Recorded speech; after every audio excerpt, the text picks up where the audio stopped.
Shalom, shalom. Abonnez-vous sur notre chaîne YouTube, Église Péniel, lieu de rencontre.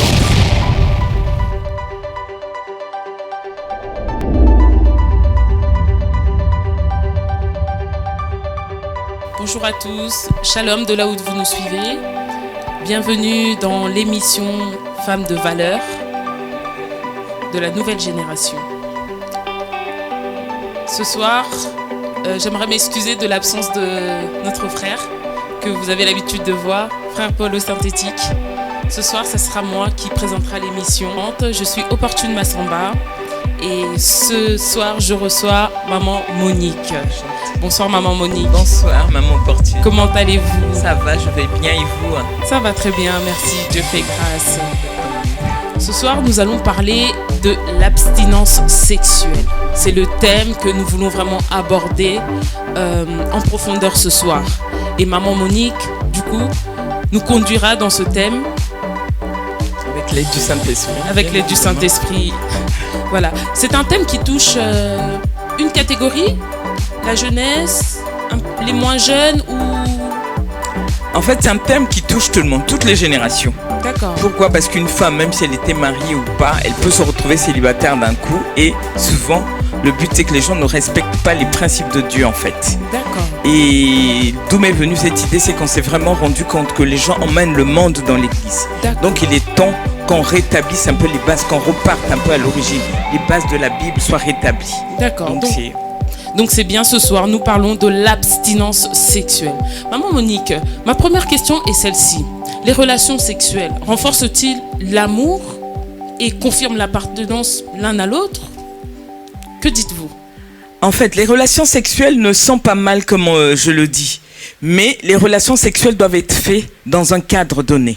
D'accord. Donc, dans un cadre donné. Le mariage, en fait, c'est une institution biblique établie par Dieu. Dieu n'est pas contre les relations sexuelles, mais il veut qu'on fasse les choses chaque chose soit faite à sa place. Donc, comme vous dites, les relations sexuelles, en fait, ce ne sont pas les relations sexuelles qui renforcent les relations, l'amour dans un couple, non. Ça, en fait, c'est des idées reçues. C'est ce que je disais, c'est les idées du monde qu'on ramène dans l'église, non. Ce qui nous donne l'appartenance, l'idée d'appartenir à son conjoint, c'est plus le mariage, la célébration du mariage, en fait, c'est ça. Quand le mariage est célébré, vous avez la bénédiction des parents. Oui. Ça, vous savez que vous appartenez l'un à l'autre. Et dans tout, la base de tout dans un mariage, le socle, moi c'est ce que je conseille, c'est surtout Jésus-Christ. Vous voyez, quand Jésus-Christ est au centre de votre vie de couple, je crois que le couple est solide. Comme nous dit la parole de Dieu, une corde à 3 fils ne se corrompt pas facilement. Vous voyez, donc je pense que la vraie appartenance pour moi, en tant que chrétienne, c'est ce que je dis. L'assurance que j'ai, que mon conjoint m'appartient, parce que je sais qu'il y a Jésus entre nous, et je sais que il m'a épousé. Donc, et que on a les relations sexuelles. En fait, nos relations sexuelles se pratiquent dans un cadre légal. On le fait conformément à la volonté de Dieu. Mais je voulais dire ceci, Maman Monique. Donc, l'abstinence sexuelle, dans le cadre d'un couple qui se fréquente, fait de ces personnes-là des simples amis? Couple qui se fréquentent, de simples amis, oui. Pourquoi? Parce que la période de fiançailles, c'est évidemment une période où on apprend à se connaître. C'est une période où on apprend à se connaître. Donc l'abstinence sexuelle pendant les fiançailles fait de ces personnes-là de simples amis. Et c'est important justement de ne pas brûler les étapes. Moi, en fait, je parle de ça. Pourquoi? Parce que j'ai une grâce. J'ai été dans le monde, donc j'ai pratiqué les relations sexuelles hors mariage. Et après, Dieu m'a fait cette grâce. J'ai une grâce de connaître Dieu, de vraiment respecter, d'être allé dans un mariage après sans avoir eu des rapports sexuels. Et c'est pour ça que j'en parle. Leur dire que vraiment, c'est une erreur que de brûler les étapes. Donc, il faut respecter faire les choses comme la parole de Dieu le veut, quoi. Être selon la Bible. Donc, d'accord. Mais pourquoi s'en priver, du coup?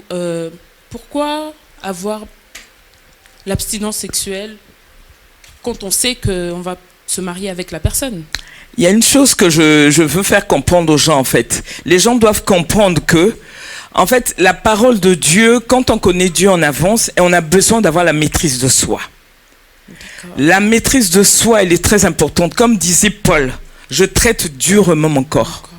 En fait, les chrétiens, même si vous êtes ensemble, c'est ça.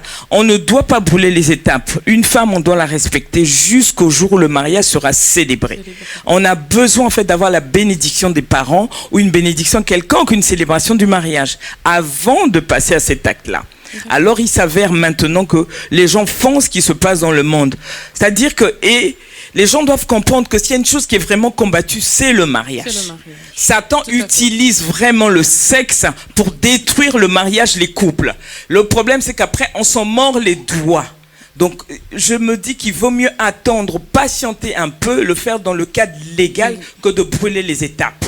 Mais est-ce que Dieu, justement, est-ce que Dieu punit le fait de tomber dans les rapports sexuels hors mariage? Bien sûr que Dieu punit, Dieu condamne sévèrement. Dans Éphésiens 5, il le dit. Dieu, il condamne. On le dit de toutes les façons. Les impudiques, les idolâtres n'hériteront point du royaume des cieux. Donc Amen. Le but, c'est-à-dire que les relations sexuelles établies les relations sexuelles faites dans le mariage, en fait, sont pures. Mais la même activité, les relations sexuelles hors contexte, justement, nous condamne, vous expose à un jugement de Dieu. Dieu est sévère avec ça.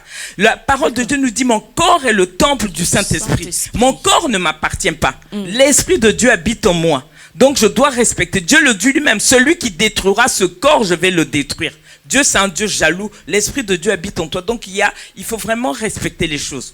Ce qui se passe maintenant, c'est qu'en fait, on reproduit le schéma de ce qui s'était fait dans le temps. Vous savez, le peuple d'Israël, quand ils sont sortis d'Égypte, avant d'arriver à la terre promise, c'est vrai qu'ils avaient la liberté, mais ils ont abusé de cette liberté. Qu'est-ce qu'ils en ont fait? Ils ont fait des pratiques. Il y a eu beaucoup d'immoralité. Et ce qui est arrivé, c'est que Dieu avait puni. Au bout, qu'est-ce que Dieu a fait? Dieu a puni, il y a eu beaucoup de morts, je crois 100 ou 200 personnes en une journée. Donc c'est ce qui se passe actuellement. C'est-à-dire qu'il y a la liberté. Oui. Comme moi je dis souvent, tout est permis, mais tout n'est pas utile. Donc apprenant, un chrétien doit apprendre à maîtriser ses pulsions. Donc c'est ça. Donc Dieu n'a pas changé, c'est toujours le même. Il est là, il punit. Excusez-moi. Du coup, vous parlez de maîtriser ses pulsions. Mais aujourd'hui, nous voyons que dans deux personnes qui se fréquentent, justement, et que s'il y a abstinence sexuelle, ça peut pousser le conjoint, du coup, à aller tromper, à aller voir ailleurs. Qu'est-ce que vous dites par rapport à ça? Donc c'est pour ça que je conseille souvent aux chrétiens de se mettre avec les chrétiens. Parce que quand tu es avec un chrétien de nouveau, il a le Saint-Esprit. Le Saint-Esprit ne peut pas le pousser à tromper. Tromper ta conjointe, c'est en fait servir Satan. Donc l'idéal, c'est pour ça que j'ai toujours dit, si on a cette chance, cherchons à être avec les chrétiens. Dieu nous dit, lui-même dans la parole, il nous demande de fuyer. Il nous dit fuyer l'impudicité. Donc, un chrétien qui est conscient, qui respecte sa femme, ce chrétien-là va attendre. Il ne va pas vouloir tromper sa femme. Déjà, et la femme aussi doit comprendre une chose. En fait, tout ce qui s'est passé dans la Bible doit nous servir d'exemple. Prenons l'exemple de Marie et Joseph. Dans la parole de Dieu, dans Matthieu 1,18, on nous dit que Marie, quand Joseph a appris que Marie était enceinte par l'action du Saint-Esprit, Joseph était attristé, Joseph ne comprenait pas. Et Joseph avait prévu, Joseph voulait justement la rejeter par rapport à ça. Mais, en fait, quand la parole de Dieu déclare, quand je l'ai relu, je méditais aujourd'hui, on parlait de Marie la fiancée, après on parle de Joseph l'époux. Pourquoi l'époux? Parce qu'à l'époque, en Israël, quand on était fiancé, c'était du sérieux, ce n'est pas comme maintenant. Donc, on était sûr qu'ils allaient se marier. Mais cela ne leur permettrait pas, ne leur donnait pas le droit de se connaître sexuellement. Ils le respectaient, il y avait le respect en fait, c'est ça. Donc, quand je lis ça, je me dis, mais eux, ils n'avaient pas brûlé les étapes, ils ont attendu. Vous voyez?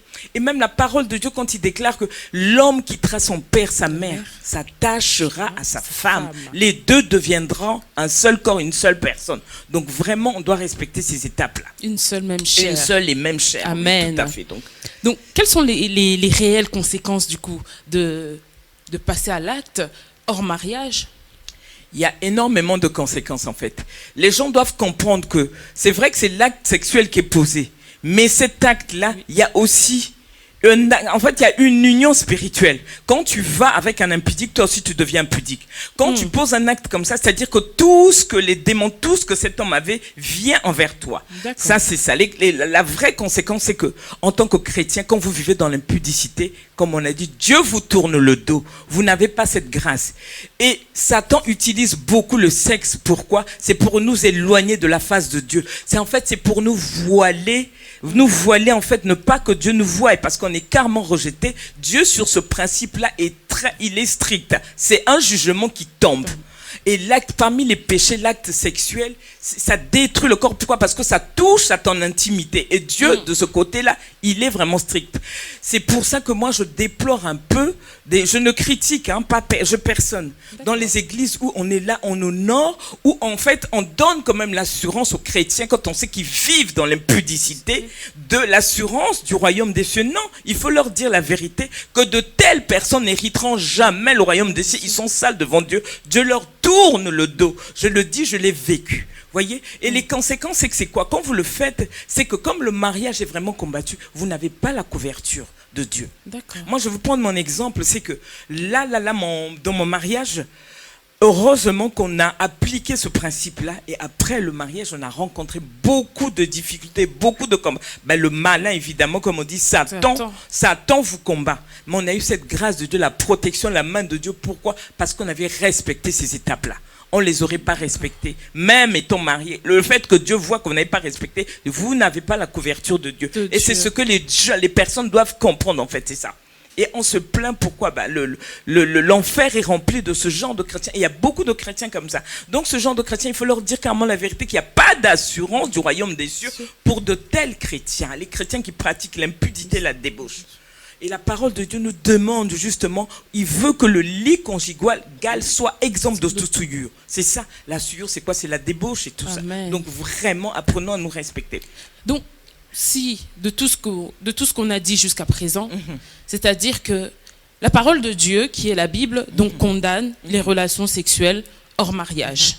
D'accord? Et quand on se met à fréquenter une personne au vu du mariage, en fait, il faut rester chaste.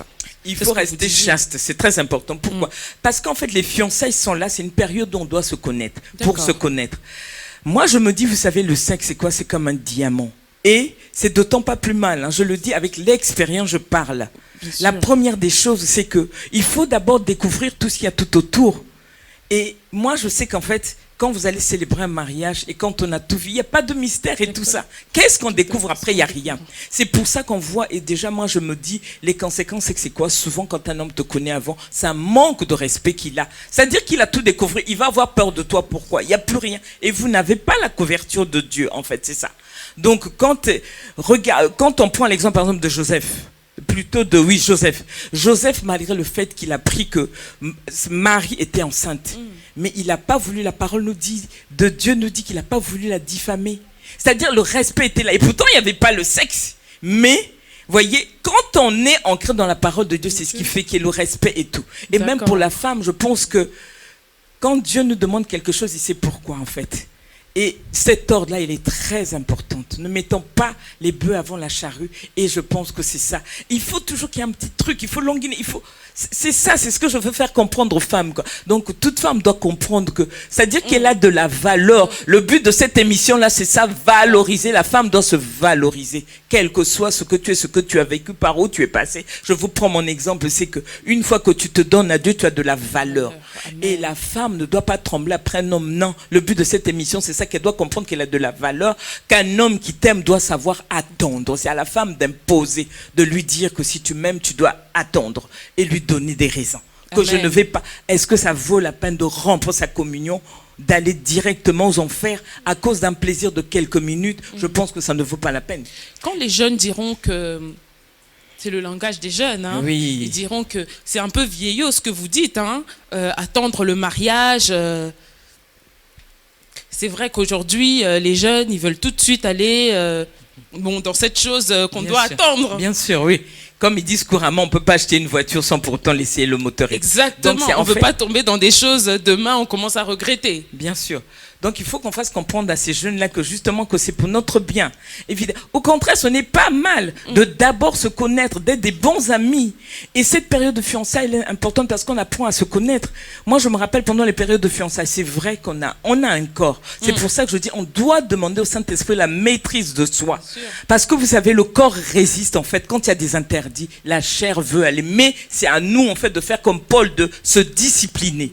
Donc de poursuivre pour ne pas, voyez, pour ne pas tomber dans le piège du malin. Et c'est le but de Satan. Le Satan est là, en fait, sur tous ces derniers instants. Il sait qu'il ne lui reste pas assez de temps. Donc il veut rattraper les rescapés de l'enfer comme ça. La parole de Dieu n'a pas changé. Dieu n'a pas changé, il est le même. Donc ce qu'il a dit, s'il a pu punir les Israélites dans le désert, il le fera également aujourd'hui pour nous. Donc c'est ça, l'immoralité sexuelle, c'est un acte que Dieu condamne. C'est un jugement direct. Donc il y a pas, on peut lire Ephésiens 5, Dieu le dit carrément. Dans 1 Corinthiens 6 aussi, quand on dit 1 Corinthiens 6, à partir du verset 16 jusqu'au verset 20, il le dit lui-même.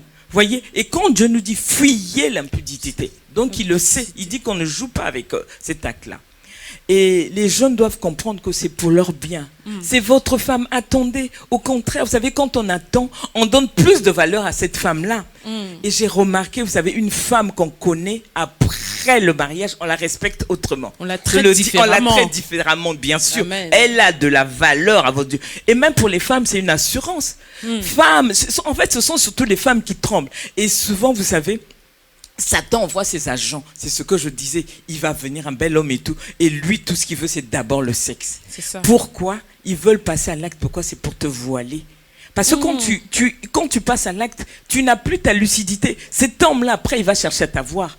Remarquez souvent les hommes qui ont des mauvaises habitudes, comme on dit. Ces hommes, bon, il faut pas les traiter. Ces hommes qui se cachent ou, comme on dit souvent, ces hommes qui ne méritent pas ces femmes-là, ce qu'ils font, ils commencent, ils veulent d'abord, excusez-moi le terme, coucher, connaître la femme, justement pour l'affaiblir par rapport à ça. Alors que si cette femme avait respecté les principes bibliques, pendant le fiançailles, il y a beaucoup de choses à faire. Moi, pendant les fiançailles, ce que je faisais, c'était qu'il faut au contraire prier, se dire que Dieu, il est temps que je me dise, est-ce que cet homme que j'en fasse, c'est vraiment l'homme de ma destinée? C'est le temps de prier, le temps de fiançailles, mais de chercher à connaître la face on va cachée. prier pendant les fiançailles. Bon, on va que prier, prier, prier. Qu'est-ce qu'on fait d'autre? Prier. Il y a beaucoup d'activités. À part la prière, beaucoup d'activités. Vous pouvez pas, je sais pas, vous pouvez tout faire, mais sauf se toucher, c'est simplement ça. Et en fait, c'est le moment justement de vous affermir, d'aller en profondeur avec Jésus-Christ. Et l'idéal, c'est d'avoir l'habitude de prier avec son fiancé, son conjoint.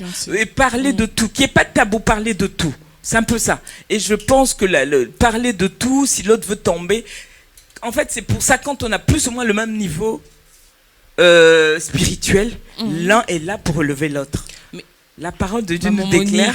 Dites quand on a plus ou moins le même niveau spirituel. Mais ce n'est pas tout le monde qui a. On ne rencontre pas forcément quelqu'un qui a le même niveau spirituel que nous. Dans ce cas-là, comment on peut fonctionner? C'est pas forcément qu'on s'est mis avec quelqu'un du monde.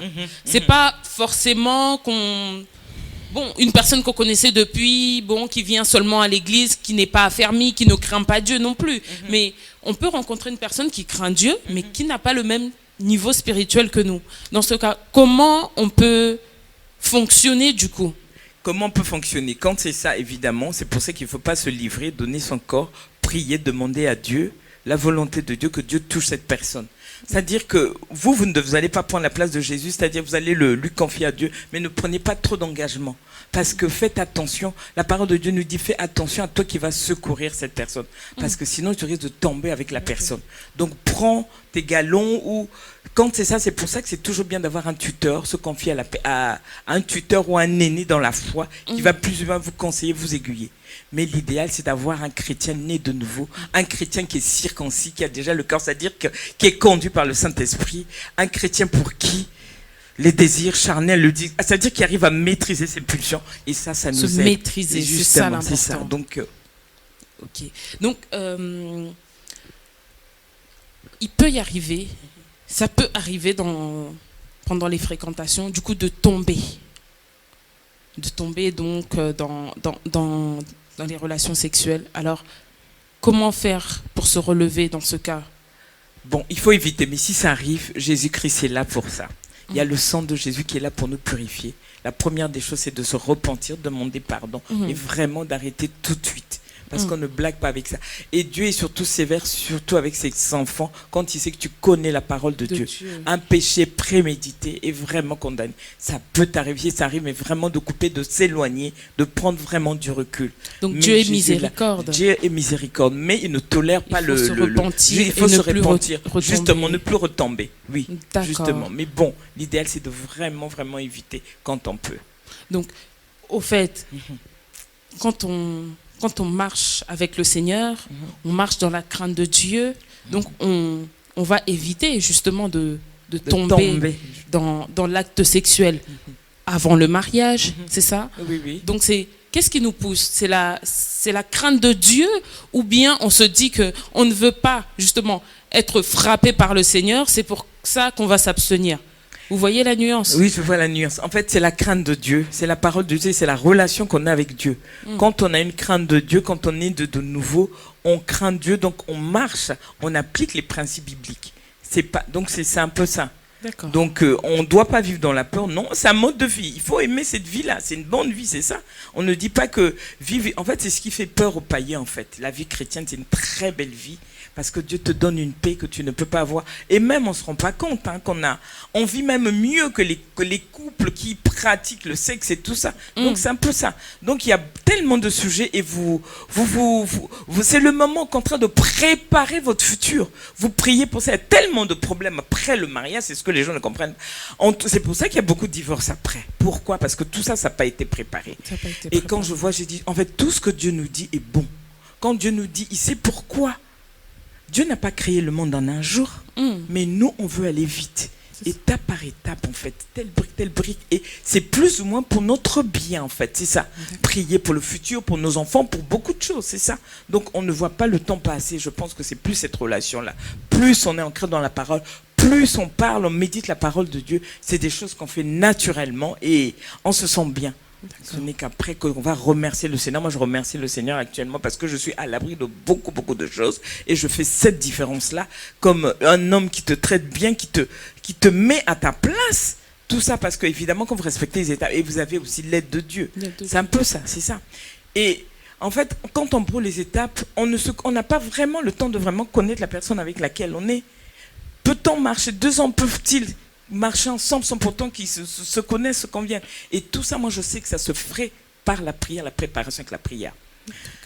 Les gens doivent comprendre que le mariage, ce n'est pas le vrai mariage est d'abord spirituel. Donc, c'est d'abord une union spirituelle. C'est pour ça que le grand travail doit se faire spirituellement. C'est-à-dire qu'il faut que que les bases soient vraiment solidifiées. Vous voyez? Donc, c'est ça.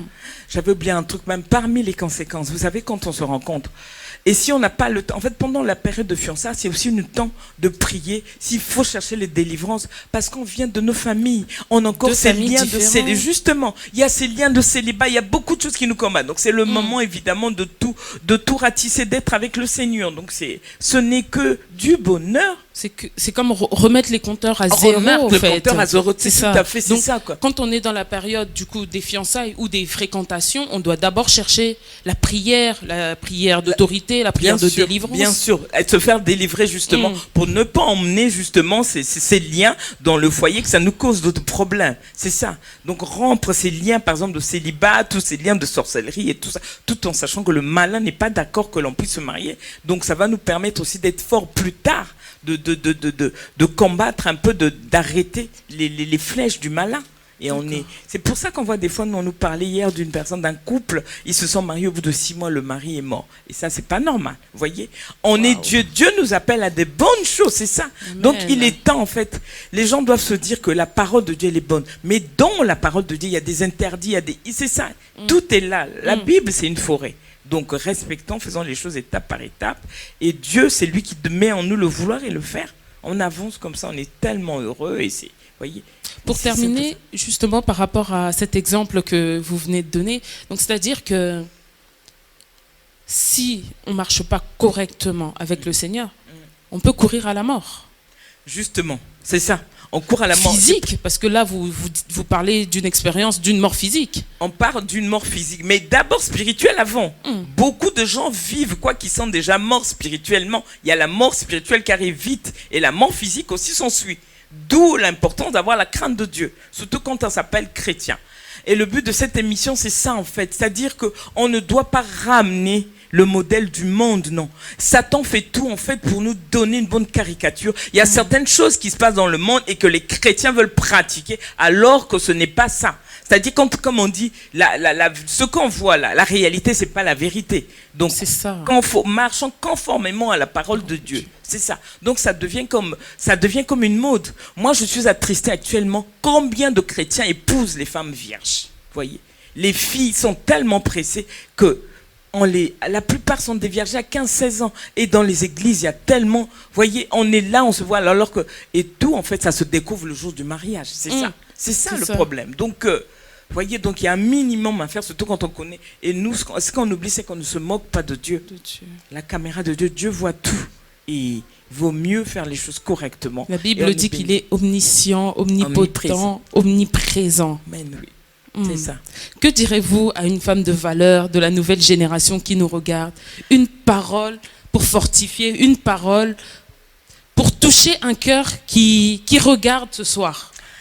Une parole pour toucher un cœur qui regarde ce soir, c'est simplement la fortifier, lui dire que qu'elle est sur la bonne voie, qu'elle a de la valeur, qu'elle doit se valoriser, comprendre que Dieu l'a créée pour des bonnes choses. Amen. Dieu n'a pas changé, il est le même hier, aujourd'hui, éternellement. Dieu est là. Dieu est là pour son bonheur. Dieu soutient les femmes. Dieu nous aime énormément. Mais la seule chose que Dieu nous demande, c'est de l'écouter, de mettre la parole de Dieu en pratique. C'est à notre avantage. Il y a tellement beaucoup de bonheur à mettre en pratique, à faire ce que la parole de Dieu nous déclare, que d'aller à côté. Parce que vraiment, on perd notre temps. Et même à la personne qui est tombée, je vais lui dire qu'il n'est pas trop tard. Prends mon exemple. Dieu est là. En fait, le sang de Jésus est là pour nous racheter. Ne te sens pas, ne te sous-estime pas. Moi, je dis quel que soit l'âge. Moi, j'ai plus de 50 ans, mais je suis une femme de la nouvelle génération. Amen. Et dans ma tête, je me sens tellement... Dans ma tête, je me sens aussi jeune qu'une fille de 15-16 ans. Et je vis ce bonheur-là avec Jésus-Christ. Amen. Donc, peu importe par où tu es passé, vous savez, Dieu va rester... Dieu, en fait, c'est le réparateur de brèches. Yes. Tout ce qui a été détruit dans le monde, quand tu viens à Jésus, Dieu répare tout ça. Est-ce que vous savez, quand on connaît Dieu, d'où l'importance de la période de fiançailles? Retire-toi de ce monde-là. Donne-toi à Jésus, que Jésus soit ton mari. Et vous savez qu'encore, même une femme déviergée peut devenir vierge avec Jésus-Christ. Amen. Et te donner cet homme qui va te donner de la valeur. Donc, bien aimé dans le Seigneur, je suis là pour vous encourager. Le but de cette émission, c'est celle-là. Quand on écoute, mettons en pratique cette parole de Dieu. Donc c'est ça quoi, tu as de la valeur, toute femme a de la valeur. Ce n'est plus le moment où les femmes vont se faire maltraiter. Évidemment, on m'a reproché de parler des femmes, les hommes également. Les femmes aussi n'ont pas le droit de maltraiter les hommes, mais bon, il est temps qu'on marche la tête haute. Je parle des femmes parce que je sais que les femmes sont très importantes. Ce sont des mamans, c'est elles qui donnent la vie aux hommes, mais elles ont un rôle très important à jouer. Mon but, c'est que toutes les femmes aient le sourire, qu'elles sachent qu'il n'est pas trop tard. Jésus est là, donc Jésus te tend le bras, peu importe par où tu es passé.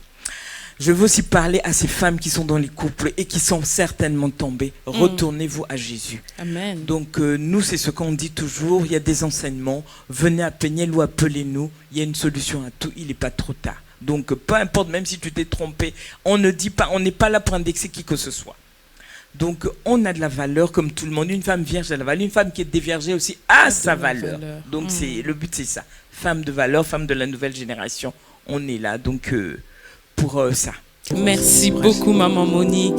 Ce soir, c'était Femme de valeur, la nouvelle génération. Donc, nous avions parlé de l'abstinence sexuelle et nous avons vu qu'il faut marcher dans l'obéissance selon la parole de Dieu. Amen. Amen. Nous vous saluons et nous vous disons à très bientôt. Merci à vous. Likez, partagez. Et le Seigneur ne manquera pas de nous bénir. Bye bye. Abonnez-vous sur notre chaîne YouTube, Église Péniel, lieu de rencontre.